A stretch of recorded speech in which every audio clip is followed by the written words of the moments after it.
Hello. All right, so I'm Andy Howell. I'm at Las Cumbres Observatory, which is this network of telescopes based all around the world. So first, most people haven't heard of that. I'll tell you what that is, and then I'll get right into my talk. And I should say that this is part of this thing called Science for Cinema, where we're exploring the science in movies. A lot of what I'm going to tell you is from a pilot of a TV show that we've made, and it's on the internet now. I'm only going to get a chance to show you a small part of it now, but I'll tell you about some outtakes and some other stuff and some behind-the-scenes stuff of that. But you can watch the whole thing on YouTube. Hello? Okay. All right. So I should also say that the other half of Science vs. Cinema is James Darling. He's the guy that edited all of this and produced the TV show stuff. Okay, so first, there's the Earth there. And this is real stuff from the messenger flyby of Earth. This is real data. That's the Earth rotating.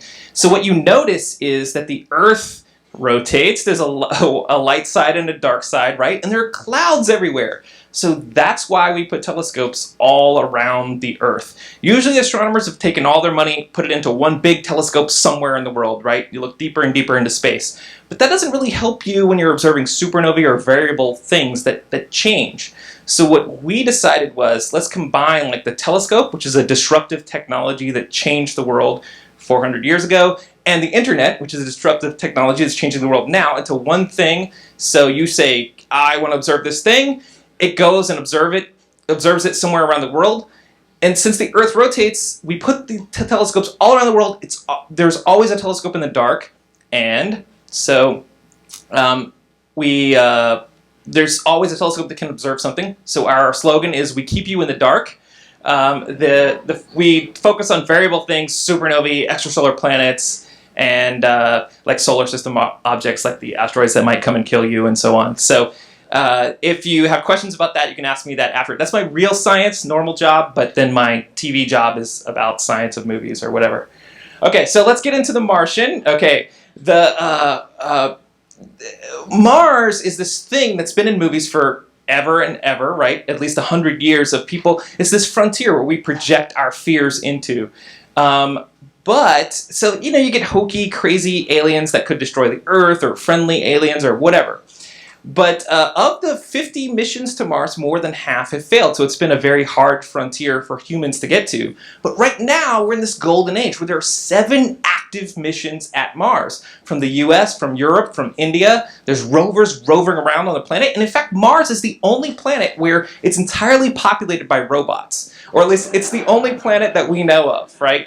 So, but now we know more about Mars than ever before. And so we're going to take that knowledge now with the Martian. We could take that back to movies and make a badass movie. Or at least that was my hope after reading the book. And I'll tell you whether it was successful or not. Okay, so it takes you about 500 days to get to Mars. Well, for a round trip. It takes about 150 days to get there if you do it just right. And then you got to be there for a little while to justify the cost of the trip. And then you got to come back, right? So you want to pack a lot of food. You want to grow some food, because humans get really sad when you just eat like Pop-Tarts like for 500 days, okay? So I went to the NASA food lab when I was filming something for a TV show, and they showed me how all this works. And it turns out that like astronauts, they get like their little packaged food, and it has a little dot on it that says like their astronaut name, like basically like, oh, you're Mr. Pink or whatever, right? And you've got a little pink dot. But then when they have all your nutritional values planned out for all this stuff, but when they get up there, they just trade them like school kids. Like, I'll give you a macaroni and cheese for a brownie or whatever. They're like, okay. So, but they get really sad when you don't have like real like vegetables and things, right? And so you got to grow some food, but then you want to have artificial gravity, or else you'll just turn into some blob like on WALL-E. And then you want to set up your return mission because you want to be sure you can get back, and you can't take that stuff with you. So all that stuff happens in the Martian. Okay, so first I'm going to talk about generating artificial gravity. It's something they do in the Martian. Okay, so you got to spin some big wheel in. That's the only way we really know how to make artificial gravity. Okay, and so how does that work? There's some physics behind it. So how can I illustrate this physics? All right, first, if I got this cup of beer, right? If I pour it into my mouth, well, if I turn this cup sideways, right, some stuff is going to come out, right? So I'll just demonstrate. Just an excuse to have some beer during my talk. Okay, but now, what happens if I pour it like faster? Or what happens if I turn the cup faster? Right? I could do just like, all right, I experimented with this earlier today. This is bad. All right, I could just like sort of flip it around really fast, right? But it's not a good idea. I just spilled water everywhere. All right, but I'll just do it like this, right? If I do it like this, oh, boom, right? It all stays in. All right, and then, I could go a little slower, right? Or I could go a little, see? All right, so now you got an idea of some of the variables that are involved. Like, first of all, my arm length is pretty long, so that's a good thing. Because if I did it like this, it doesn't matter how, I already tried it. If you do like this, it doesn't matter how fast you do it, it all comes out. All right, so with a big wheel spinning around, that's what you want, a long length, and then you want it to go fast. And when you do that, that produces acceleration that counteracts gravity. And then you can imagine little tiny people in this cup. They could stay on the bottom like the beer, okay? So, all right, that's my intro to the thing that's in the video. So the Martian is realistic. To create artificial gravity, you spin a giant wheel. But did they get it exactly right?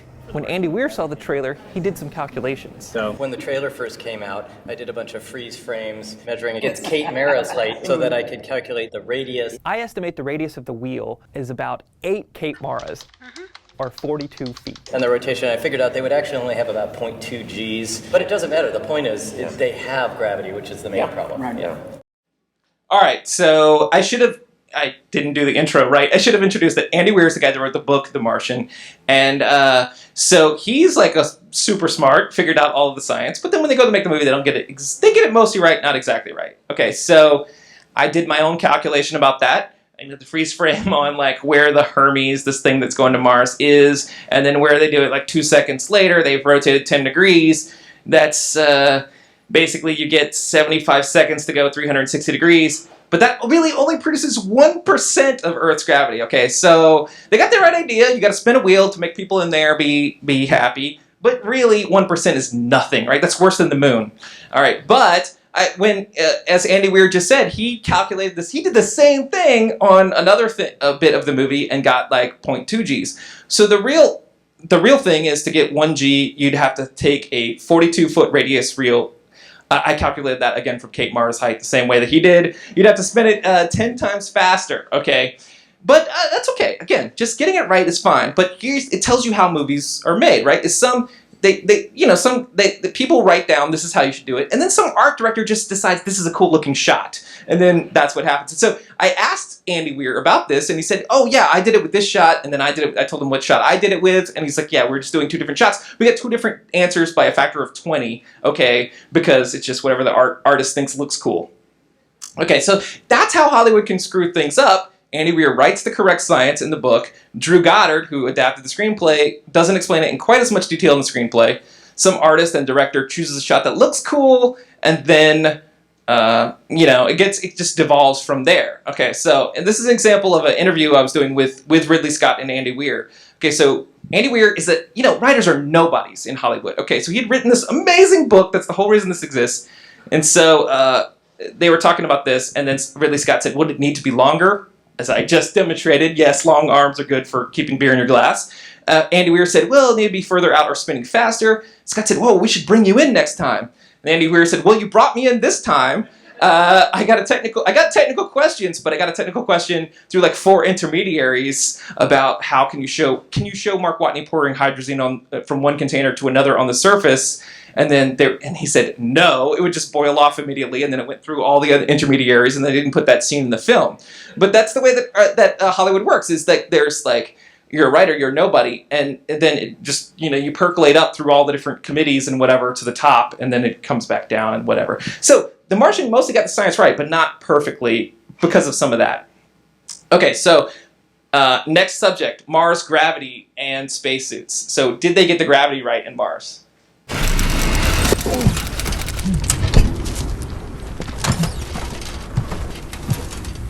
Of course they shot the Martian on Earth, but Martian gravity is only 38% of Earth's gravity. To see what that would look like, I got on a gravity treadmill.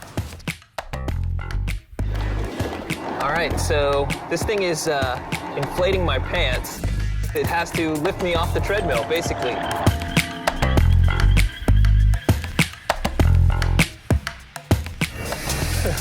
You just kind of really jump up in the air with every step.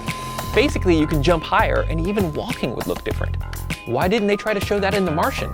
I asked Ridley Scott. Did you talk about trying to portray more Mars gravity? Are you an expert? How much do you know? I'm an astrophysicist. Earth's gravity, Mars is 40%, right, of Earth. So by the time you put on a fairly chunky suit, it's fairly heavy. So we worked out the mathematics roughly. It's kind of more or less just under norm movement. So that's where we made a decision. So we were wrong, right? We're not at the point where we can do 40% gravity. I mean, we can do weightless. We see Mark Watney walking around without a suit, and it still looks like he's on Earth. So the real answer is, it was just too hard to shoot. But imagine how much more immersive the film would have been with that little touch. While we're on the subject of spacesuits, are those slim-fit suits realistic? Not really. Even on Mars, you need a puffy, pressurized suit and a backpack with breathable oxygen and climate control. Matt Damon should have been a little lighter on his feet, even in his suit. Yes! On the subject of gravity, I really wish Ridley Scott would have gone that extra mile. All right. So, most of the movie passes. I'm starting off with a bad one, but it was the thing that bugged me. Okay, and so now I will show you an outtake from this thing, which Okay, now this one, there's jump cuts. You'll see the editing process because we shot this, put it together. It was a rough cut. And it's something that didn't make the show. Also, because our lawyer looked at it and we didn't have the rights to do this other thing, so I was stealing a bit from another show that I did. But anyway, this is more about like the spacesuit business. And so here's why I know those spacesuits are totally wrong, is because I had to get in one myself, and those things are crazy. All right, here we go. Oh wait.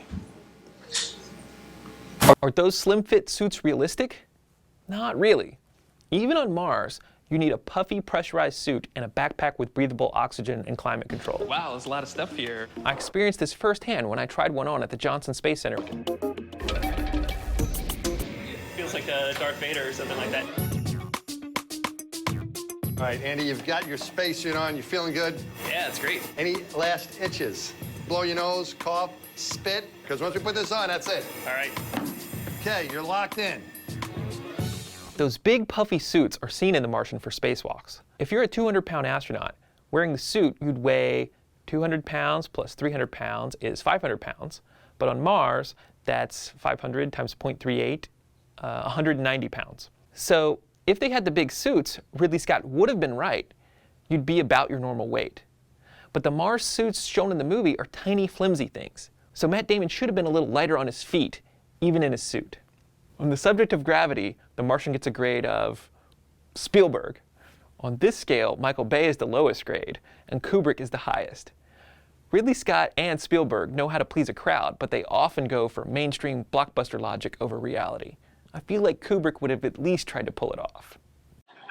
All right, so you could, okay, so this raises a big question, right? If you've got like a 500 pound, you're 200 pounds, you got a 300 pound suit, that's not going to work on Mars. It would have worked on the moon where it's 1/6 gravity, but on Mars, when I got into that suit, it's only because they were supporting it from the back. There's a big structure in the back that you don't see. And in fact, the biggest injury with astronauts is dislocating their shoulder, because on Earth, you try to stand up into the suit and then your arm gets trapped and you slip and then, your arm is still up there. So it's bad news. And they didn't want to let me do it because of the liability reasons, but Mike Massimino, the other guy that was putting me in the suit was Mike Massimino, who's an astronaut who fixed the Hubble Space Telescope, this spectrograph that I use, so he's my best friend. And so he was like, oh, come on, let's let Andy in the suit. And they were like, okay.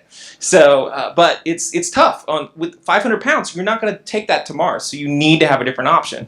So one option is these space activity suits that are very form-fitting, and they use mechanical pressure to really constrain your body instead of atmospheric pressure.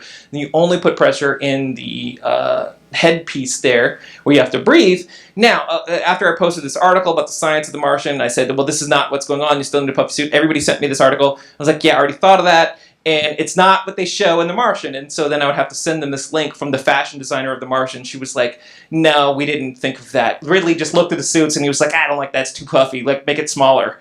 All right, so for the suits, I give it a grade of Lady Gaga. They look cool and very expensive, but they're just not practical at all. Okay, so it's all right. So I feel like though we should get to some other science. No, they're still not getting this one right either. All right, let's. Next topic, the dust storm. 1,200 kilometers in diameter, bearing 24.41 degrees. That's tracking right towards us. Based on current escalation, estimated force of 8,600 newtons. The movie opens with a violent dust storm that endangers the whole crew. Is that plausible? There are dust storms on Mars, and sometimes they can engulf almost the whole planet. But that's a little bit deceptive.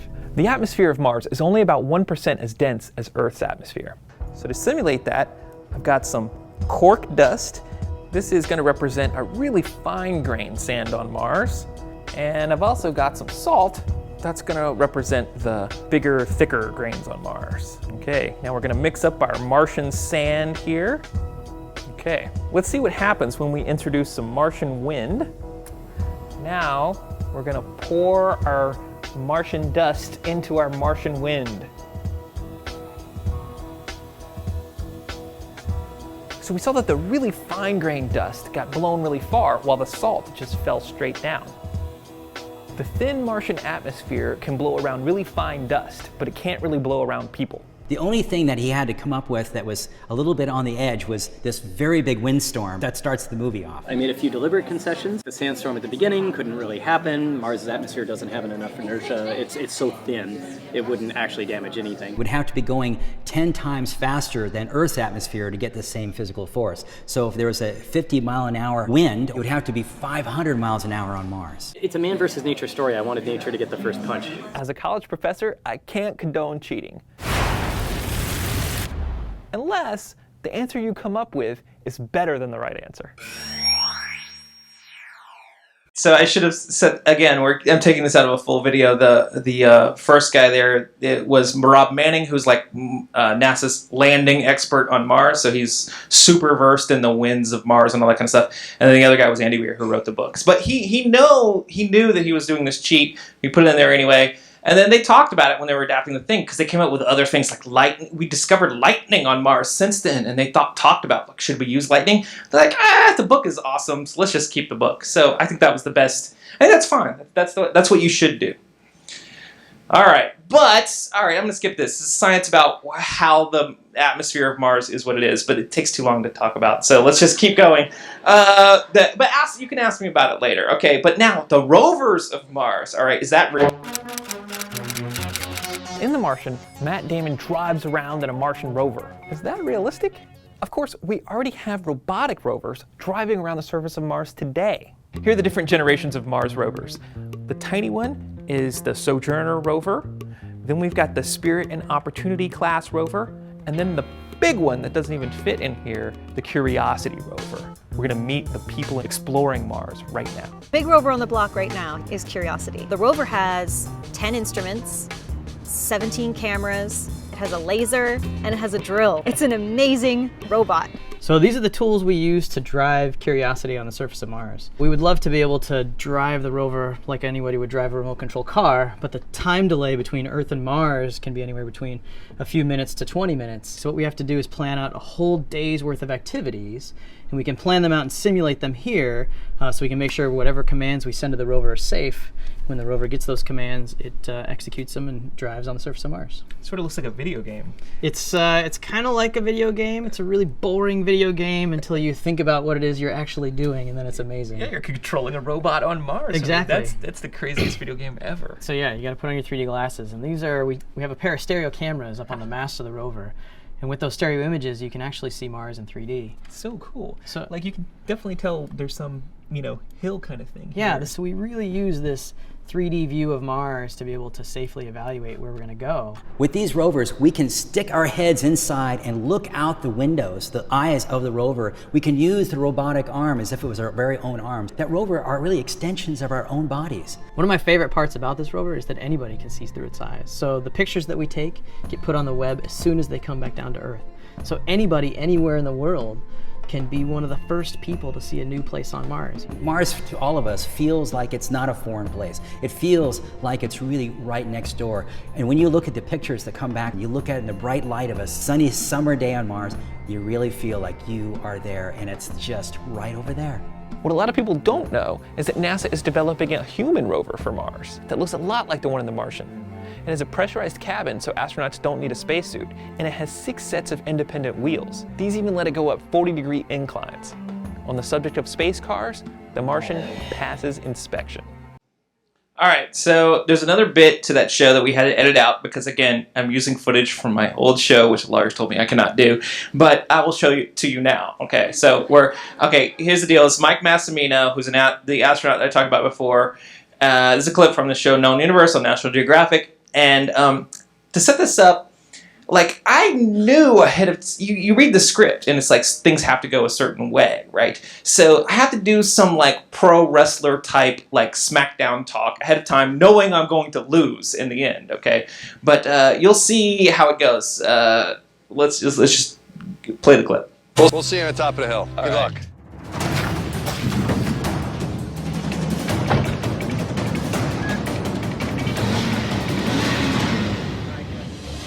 You might be fast in your space shuttle, Mike, but that thing goes like, what, 9 miles an hour? This is gonna be easy. We're not going on a highway. We're going on a planet. You're in my house now.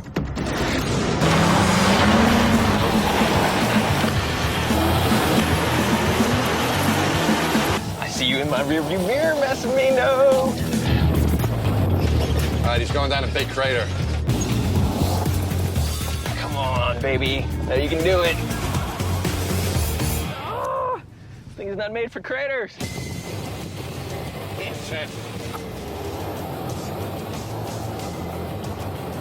Come on, baby, come on. I know you can do it. Yeah. All right. Now, let's see if we can get this hill. Oh, the thing's gaining. Hey, champ.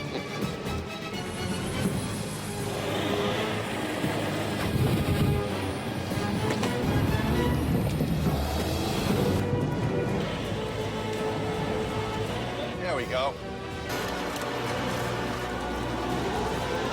Just turn around. We're going to do a pirouette here.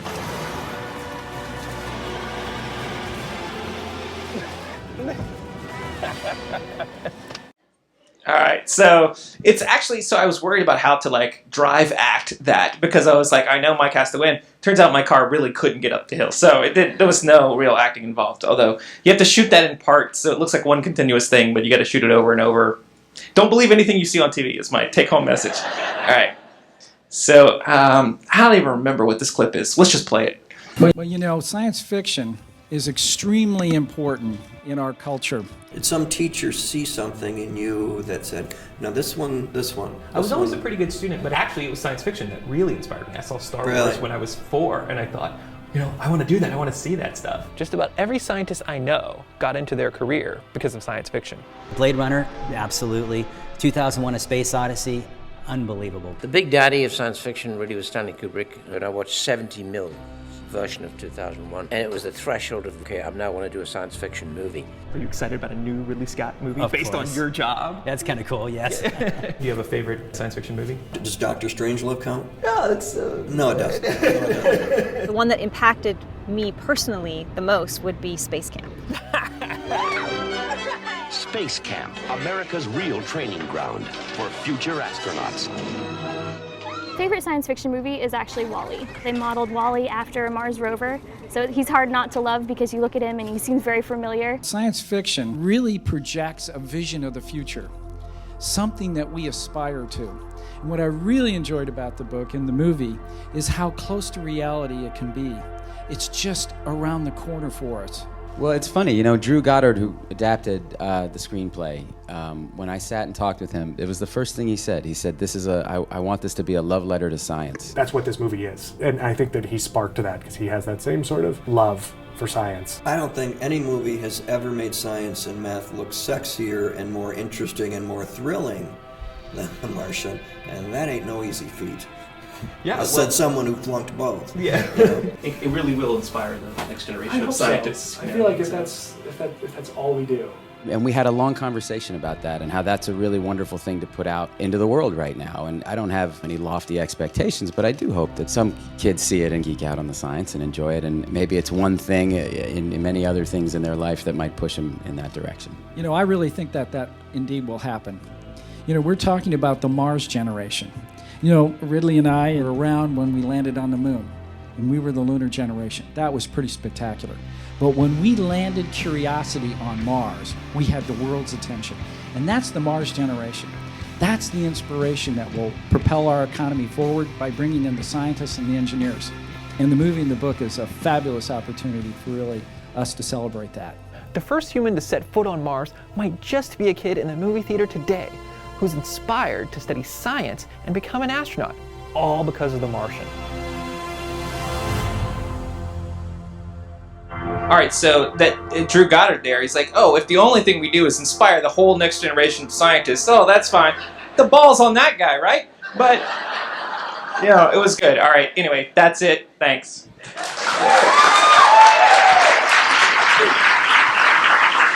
All right. Questions for Copernicus tonight? Right back here. Soil by peeing in the Martian dirt? Oh my God! Okay, first of all, I should say that's Craig Wheeler, my graduate school advisor, so everything I know about astronomy I owe to him. You know, I actually have a whole... Yeah, oh, no. That's not enough beer yet. Later, Craig. It was, can you make soil by peeing in the Martian dirt? Okay. So actually, I didn't set him up for this. I have to figure out how do I unhide this slide on this thing here. Normally, I just click on it, and then there's some magic happens. But do you know how to do this format? How do I unhide this? It's this slide right here. Wait, maybe I'll just play it from here. Oh shit! Wait, sorry. What? Yeah. All right. You try. The answer, Craig, is you don't want to do number 1. You want to do number 2, all right? But I'll get into that in a second here. Stranded on Mars, with no way of communicating with Earth, and without enough food or water to survive, Mark Watney has to get creative. The book has all kinds of cool calculations in chemistry. The movie doesn't go into nearly as much detail, but it does preserve the end results of what's in the book. It's sort of the same on anything I adapt, where I trust that if I love it, I'm going to protect it. And with this book, I loved it so much, it was all about protecting the soul. Look at this movie. The first 20 minutes is a man by himself farming in his own filth. I cannot believe that they heard that and went, all right, let's put that on the screen. Could you grow potatoes in space dirt? Mars used to be a much warmer and wetter place that had all the ingredients that would have been necessary for life. And our big discovery was discovering a habitable environment on the surface of Mars. Sometime in the past, we think there might have been a lake there, a lake with pretty neutral, happy chemistry in which life could have existed if life had been there. Our understanding of Mars is changing by the day. Today we're going to announce that under certain circumstances, liquid water has been found on Mars. Even with the recent announcement of flowing water on Mars, I'm not sure if you could still grow plants in the Martian soil. But I love the fact that Mark Watney is a botanist. If anybody could do it, he could. How do you make botany interesting on film? And he does. Yeah. And humor's a big part of it. I am the greatest botanist on this planet. Right. So there is another slide I had there, but I won't try to find it. But basically it said that, there are these things called perchlorates on Mars that will screw up your everything. They're sort of toxic to humans, but we know about them now, and they could be used actually effectively to help you with making oxygen and stuff like that. And presumably they know about that in the Martian universe because they put freaking botanists on the planet. They clearly had plans to either grow plants on the planet or en route. So right now on the International Space Station, they are growing lettuce. And they have these LEDs that they figured out exactly what wavelengths of light they absorb, but then they have a little thing that can show full light because it looks weird when you just grow it with red LEDs. They do, and it looks gross. And then the scientist can be like, oh yeah, that looks like lettuce. And then, you know, it's like turning on the light in your oven. But then they have these little wipes that they wipe the lettuce down with, and they're eating lettuce in space right now. So that's happening. And in The Martian, yeah, presumably they know how to deal with perchlorates And so, yeah, it's a thing. Yeah. You do need bodily functions, though, because the space dirt doesn't have organics. He had to use his own poop to make those potatoes. So, all right, we'll do a Twitter question and then down front. So from Twitter, what is the movie you've seen that is the most scientifically accurate? Ooh, yeah. That's interesting. That's a sliding scale where there's like you could make the most scientifically accurate movie ever. It involves like just people talking to each other. Like there's no, there's no CG, there's no whatever, right? But when you're going big, like okay, here's my metric. I'll take it the opposite way. It's my metric for the worst movie ever is Armageddon.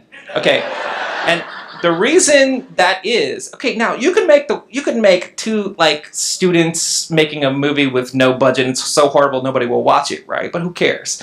My metric is badness times number of people who saw it equals total badness. Okay, so by that metric, Armageddon's the worst. So by that same flip side, I would say The Martian is up there with the best because it was like actually very good science. A couple little problems, but who cares?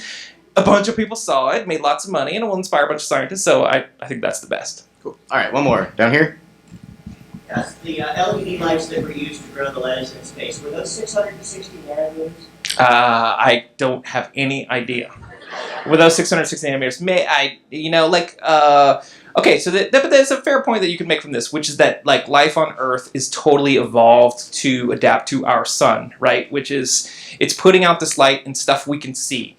And so we think the stuff we see is just all the universe, right? But it doesn't work like that, right? The real universe is like ultraviolet, infrared, ultraviolet, shorter wavelength than we can see, which bees can see in. It's totally crazy. Bees can see patterns in plants that we can't see. Look it up. It's amazing. All right. And then like snakes and stuff can see in the infrared and can see heat and whatever that we can't see. So plants just sense what they do, but it's mostly because they evolved around Earth. So the real answer is they're a little bit to the red that the plants are more sensitive to. So you don't even need, in space, you got to be super efficient. So you don't even bother with the blue stuff whenever you're just trying to grow the plants. Cool. All right. Let's thank Copernicus one more time.